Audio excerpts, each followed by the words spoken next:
All right, this isn't like my normal videos, but this is out of necessity this is being made, and maybe it'll help a few people. Hopefully it will. It helped me keep my sanity anyway. Anyway, this is a key for my Dodge. The heck is it? It's not a Journey. It's a Durango. Anyway, this has got an infuriating button called the panic button.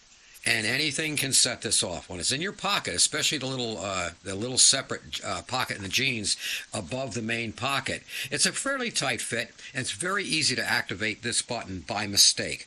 Especially likes to happen in the middle of the night, and sets it off. The cat walks on it and sets it off. Anyway, we're gonna disable this, and but we're not gonna permanently disable it like a couple of the other videos I've seen that show you how to completely ruin it. No, we're gonna make it so you can still use it, but it makes it much more sensitive, or much less sensitive. Anyway, to take this thing apart, unsnap and remove the key. I've already done a lot of this to make the video faster.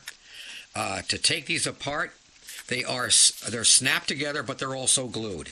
Start with a pair of diagonal cutters here, just to pry right at the corner here. And nibble right, don't cut, but just pry it apart, and then with a small blade screwdriver, get the small blade screwdriver into the slot here, and then it'll pop apart. Once you get it apart, open it up, and you'll see the circuit board. I've taken the battery out. You don't want to set it off accidentally. The battery sits right in here, and the plus faces down. You see there's a plus right there. That faces down when you put it back together. Anyway, when you take the board out, I don't know if I can do this one-handed. I don't know. I'm going to set the camera down for a minute. And I'm going to take the battery or the circuit board right out of here. Come on, baby. It's a tight fit. Anyway. Okay, got the board out. Good. Here are the pads that you can see from the other side. Here are the pads that activate the different functions. And this little thing here is the panic button pad. You'll see here, the switch rather. Here are the pads that activate it, okay? And you can see what I've done to this one. What I've done is I've ground down this with the Dremel. With the Dremel tool, I have ground this down to dish it so that it can't contact the button easily.